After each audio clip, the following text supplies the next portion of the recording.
I'm George Flynn, and you're watching InDepth TV.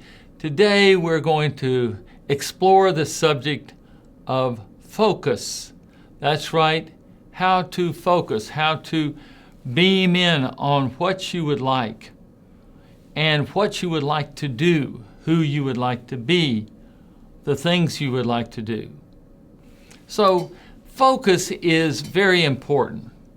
And I've said this before, and I'll say it again, because focus is so important to you to be able to get the life that you would like, to have the things you'd like to have, to be that person you'd like to be, to have the things for your family, to have the life that you were meant to have.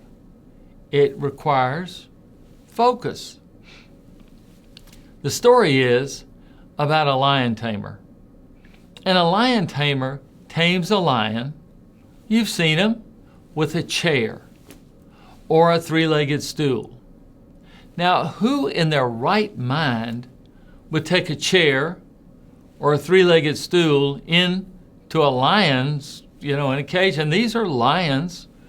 They may be semi-domesticated, but they're wild animals. Who would take a chair or a three-legged stool into a lion's cage? The lion tamer would. And you say, well, what's it going to do? Put some distance in between the lion tamer and the lion? Or is the lion tamer going to put the chair down and sit down in it? None of that is what's going on. What has been found is if you take a three-legged stool or a four-legged chair into a lion's den and you point it at the lion, and the lion, this is a lion tamer, remember, the lion sees the four legs of the chair or the three legs of the stool and tries to focus on one or the other to attack it. And the lion can't figure out which one to attack. It can't focus. So the lion does nothing. It gives up. It lies down. It does whatever the lion tamer wants it to do. That is the problem with us too. If you look at so many different things and don't focus, you can't make a decision. You go into analysis paralysis, we might call it. You try to analyze it so much that you do nothing. Same with the lion and the lion tamer. So the next time you see an act like that, you remember that chair or that three-legged stool is to confuse the lion so that the lion does nothing. Okay, you see so many different things to do. And today is much worse than 30, 40 years ago. Why? Because you have so many more options. In the past, there were problems focusing in the past, no question. And people would do other things other than the one thing that would help them get to where they wanted to go. They would read books, or they would go out, or they would go maybe even watching TV too much. They would do something else rather than concentrate on that one thing or the two or three things that could help them get to the place that they want to be. What do we have today? We have so many more things.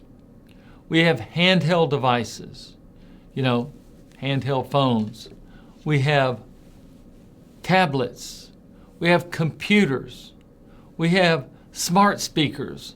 We have every kind of device that you've ever known about, and I'm sure more and more are coming out. And these devices hook us into the internet, the information area, the information pipeline. So you can get information coming to you, all you've got to do is request it, and you get it. But that's not all. Some of the information is what's called pushed to you. In other words, it shows up on your screen. And all of a sudden, you get all of this information coming in, and you're just like that line, what do I focus on? So you wind up basically doing nothing. Or you sit around and watch videos all day long. Now, there's nothing wrong with any of this. I just want you to understand what's happening. There's YouTube videos, Vimeo videos, there's Pinterest, there's LinkedIn. There are all kind of sites out there. There's, of course, Facebook and every kind of site, Instagram, Snapchat, all kind of Periscope. There's all kind of areas that you can watch, or you can talk to people, or you can email, or you can text. You've got all of these things at your fingertips. How do you stay focused on the one or two things that you really want to do? Have you ever noticed that a lot of people get up in the morning, the first thing they do is check one of these mobile devices or check their computer for emails? Now, emails are your inbox for other people's agenda. Other people's agenda. Now, you want to stay on your own agenda. What you need to do, not what someone else wants you to do. And so what I'm trying to do is help you see what happens to you, and you're just bounced around like a pinball machine. You've seen a pinball machine, and the little ball is bounced around here and there, and you hit the flippers, and it gets bounced here and there. But you're trying to get it to one spot, and it keeps getting distracted and put in another spot or rolling around, and you're just like the little pinball. You're being distracted and pushed around, and they're very smart people out there. They know how to draw you in, and they want to keep you on that site as long as they can. There are metrics that measure where you are, where you put your little arrow, your mouse button, where you put it, how long it stays there. When you click it, how long you stay on it. People measure these things, and they do what's called A/B testing. They test one statement versus another statement, and whichever one works the best, then they use it, and they drop off the one that doesn't work. So you're being very carefully, let's call it, attracted to news articles. They have some headlines. You're being attracted to websites with special sales. And you're being attracted to every kind of, thing that you can imagine. Gossip columns, news columns, sports columns, everything that you can even think of. And it's all coming to you in real time. And it's all coming to you to the point where you can't miss this. And then if you miss it, ICYMO, I think, in case you missed it, ICIMI, I think is. Those will come in to you. In case you missed it, click here. Watch this 20-minute video. Where does your day go? How can you stay focused on the things that you need to do to help you and your family? Well, cut out some of the distractions. Don't check that email till the middle of the day or the end of the day even. Get the things you done. First things first. A lot of people find themselves getting so focused, so in touch with some kind of a telephone system where press 1 if you want to do this, or press 2, and you go through all of these things to get to someone to talk to, and then they say, your whole time will be 20 minutes. Well, you have just become distracted, and what do? what do? You just make sure that one phone call is something that's going to improve what you're trying to do. It's going to make steps into what you're trying to do.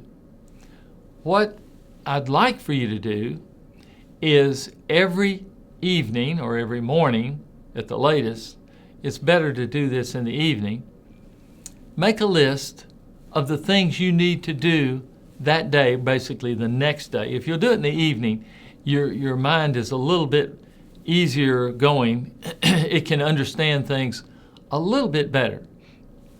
Because in the morning, you're usually rushed to get here and rushed to get there, and all of a sudden, you're majoring in the minors again. The minor thing. You know, you may get to work 5 minutes late, or something may happen. Something's going to happen. You get low on gas, you got to stop by and get gas. You have a flat tire. Heaven knows you may have a fender bender. But you get there and all of a sudden your day is, what we say, ruined because you don't know what to do. If you'll do this at the end of the day, if you'll come up with a list of 3 things you can do to improve your lot, to help you do better on the job, help you do better with your family, help you do better with your church, help you do better. Maybe it's a friend you need to call. Maybe it's something that you know what you need to do. You know the things to do, and trust yourself. One of my favorite quotes, General Norman Schwarzkopf said, "Everyone knows the right thing to do." And you do too. You know deep within your heart the right thing to do. Everyone knows the right thing to do, he said. The hard part is doing it. You know the right things to do. You've written down your to-do list. The most important thing to get done that day. The second most important thing to get done that day, and the third most important thing. Those are the things that you focus on. Now, I would say you prioritize them. You say, this is number 1. This is number 2, and this is number 3. Then you work to doing number 1. If somebody's got to return a phone call, okay, you can put that to the side for a little bit. You work on number 2. And if that can get done, fine. If it can't get done, you put the little roadblock and you get ready to attack it. Then you go on to number 3. Do not go to the other things, 4, 5, 6, 7, 8, 9, until you complete numbers 1, 2, and 3 for that day. And then you will have had a successful day. You know, your day is going to be successful if you just move just a little bit. Move just a little bit. Do something to start whatever it is you want to do.